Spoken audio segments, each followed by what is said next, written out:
Power. That is the word that comes to mind. We're the new technologists. We have a lot of data, so we have a lot of power. How much power do we have? Scene from a movie. Apocalypse Now, great movie. We got to get our hero, Captain Willard, to the mouth of the Nung River so he can go pursue Colonel Kurtz. The way we're going to do this is fly him in and drop him off. So the scene. The sky is filled with this fleet of helicopters carrying him in, and there's this loud, thrilling music in the background, this wild music. Dum da da da dum da da dum da da da. That's a lot of power. That's the kind of power I feel in this room. That's the kind of power we have because all of the data that we have. Let's take an example. What can we do with just one person's data? What can we do with that guy's data? I can look at your financial records. I can tell if you pay your bills on time. I know if you're good to give a loan to. I can look at your medical records. I can see if the pump is still pumping, see if you're good to offer insurance to. I can look at your clicking patterns. When you come to my website, I actually know what you're going to do already, because I've seen you visit millions of websites before, and I'm sorry to tell you, you're like a poker player. You have a tell. I can tell with data analysis what you're going to do before you even do it. I know what you like. I know who you are. And that's even before I look at your mail or your phone. Those are the kind of things we can do with the data that we have. But I'm not actually here to talk about what we can do. I'm here to talk about what we should do. What's the right thing to do? Now I see some puzzled looks, like, why are you asking us what's the right thing to do? We're just building this stuff. Somebody else is using it. Fair enough. But it brings me back, think about World War II, some of our great technologists then, some of our great physicists studying nuclear fission, fusion, just nuclear stuff. We gathered together these physicists in Los Alamos, see what they'll build. We want the people building the technology thinking about what we should be doing with the technology. So what should we be doing with that guy's data? Should we be collecting it, gathering it, so we can make his online experience better, so we can make money, so we can protect ourselves if it's up to no good? Or should we respect his privacy, protect his dignity, and leave him alone? Which one is it? How should we figure it out? I know. Crowdsource. Let's crowdsource this. So to get people warmed up, let's start an easy question, something I'm sure everybody here has an opinion about. iPhone versus Android. Let's do this. Show of hands. iPhone. Android. You'd think with a bunch of smart people, we wouldn't be such suckers just for the pretty phones. Okay, next question, a little bit harder. Should we be collecting all of that guy's data to make his experiences better and to protect ourselves in case it's up to no good? Or should we leave him alone? Collect his data.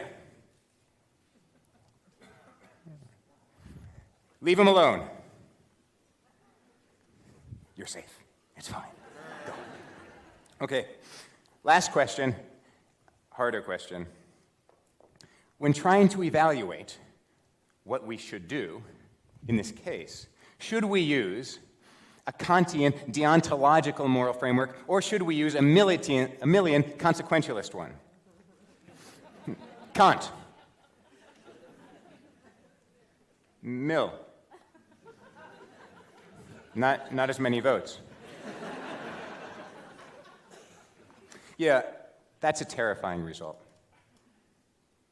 And it's terrifying because we have stronger opinions about our handheld devices than about the moral framework we should use to guide our decisions. How do we know what to do with all the power we have if we don't have a moral framework? We know more about mobile operating systems, but what we really need is a moral operating system. What's a moral operating system? All right, well, we all know right and wrong, right? You feel good when you do something right. You feel bad when you do something wrong. Our parents teach us that, praise with the good, scold with the bad. But how do we figure out what's right and wrong? And from day to day, we have the techniques that we use, right? Maybe we just follow our gut. Maybe we take a vote, we crowdsource. Maybe we punt, ask the legal department, see what they say. In other words, it's kind of random, kind of ad hoc how we figure out what we should do. And maybe, if we want to be on surer footing, what we really want is a moral framework that will help guide us there, that will tell us what kinds of things are right and wrong in the first place, and how would we know, in a given situation, what to do. So let's get a moral framework. We're numbers people, living by numbers. How can we use numbers as the basis for a moral framework? I know a guy who did exactly that. Brilliant guy. He's been dead 2,500 years. Plato, that's right. Remember him, old philosopher? You were sleeping during that class? Well, Plato, he had a lot of the same concerns that we did. He was worried about right and wrong. He wanted to know what is just, but he was worried that all that we seem to be doing is trading opinions about this. He says something's just, she says something else is just. It's kind of convincing when he talks, when she talks too. I'm just going back and forth. I'm not getting anywhere. I don't want opinions. I want knowledge. I want to know the truth about justice. Like we have truths in math. In math, we know the objective facts. Take a number, any number. 2. Favorite number. I love that number. There are truths about 2. If you got 2 of something, you add 2 more, you get 4. That's true no matter what thing you're talking about. It's an objective truth about the form of 2, the abstract form. When you have 2 of anything, 2 eyes, 2 ears, 2 noses, just 2 protrusions, those all partake of the form of 2. They all participate in the truths that 2 has. They all have 2-ness in them. And therefore, it's not a matter of opinion. What if, Plato thought, ethics was like math?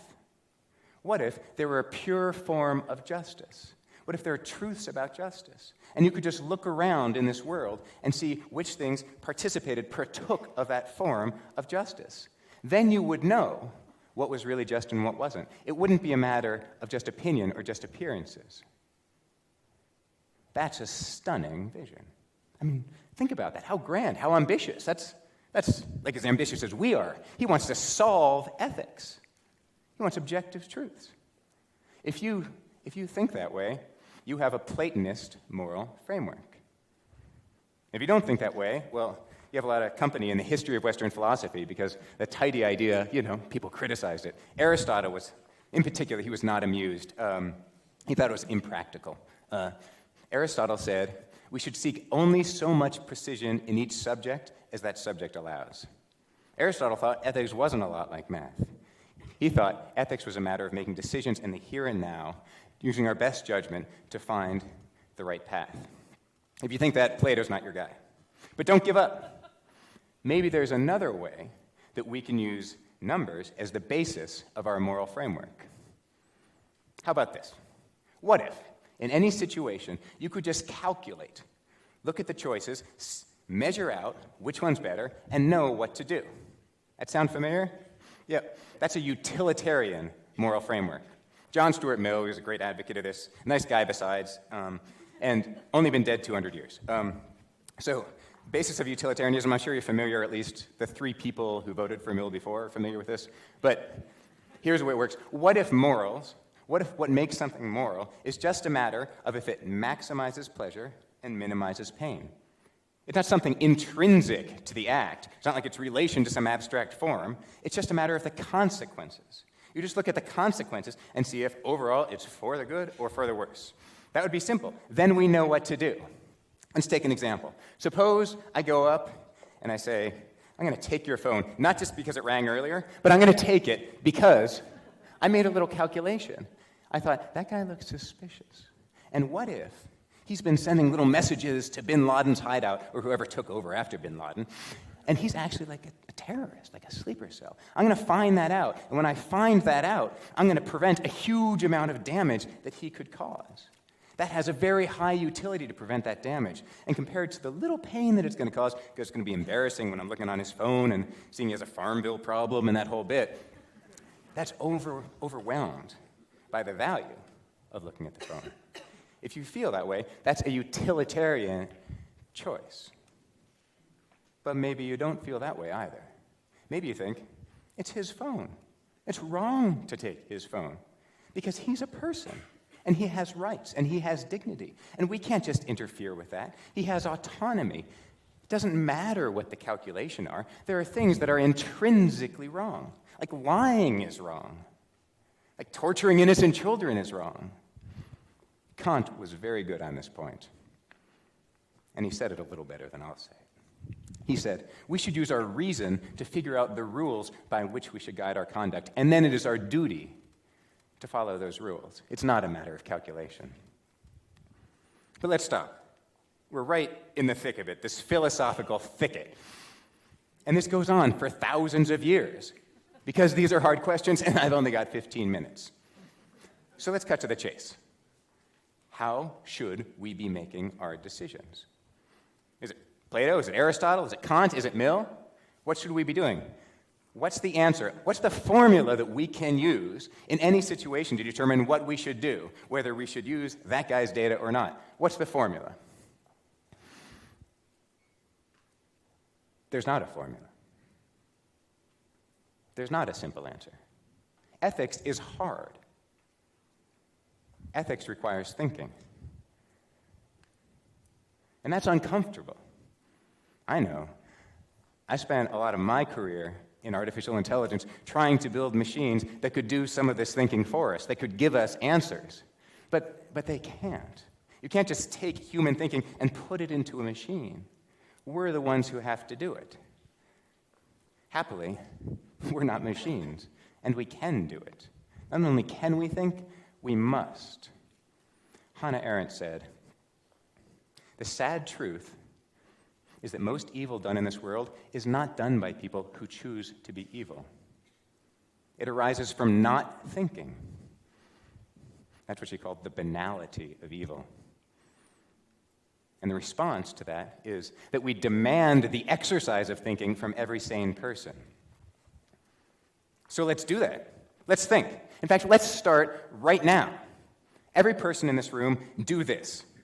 Think of the last time you had a decision to make where you were worried to do the right thing, where you wondered about what should I be doing. Bring that to mind. And now, reflect on that and say, how did I come up with that decision? What did I do? Did I follow my gut? Did I have somebody vote on it? Did I punt to legal? Or now we have a few more choices.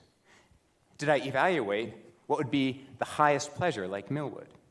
Or like Kant, did I use reason to figure out what was intrinsically right? Think about it. Really bring it to mind. This is important. It is so important. We are going to spend 30 seconds of valuable TED Talk time doing nothing but thinking about this. Are you ready? Go.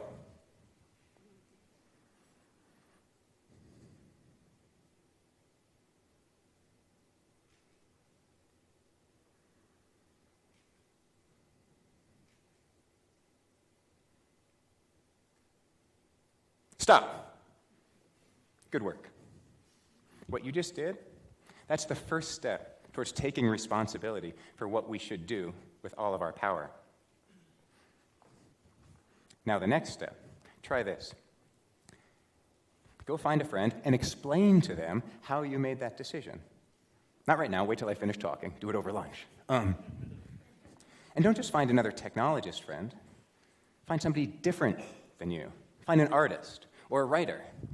Or heaven forbid, find a philosopher and talk to them. In fact, find somebody from the humanities. Why? Because they think about problems differently than we do as technologists. I mean, just a few days ago, right across the street from here, there's hundreds of people gathered together. It was technologists and humanists at that big Bibliotech conference, and they gathered together because the technologists wanted to learn what it would be like to think from a humanities perspective.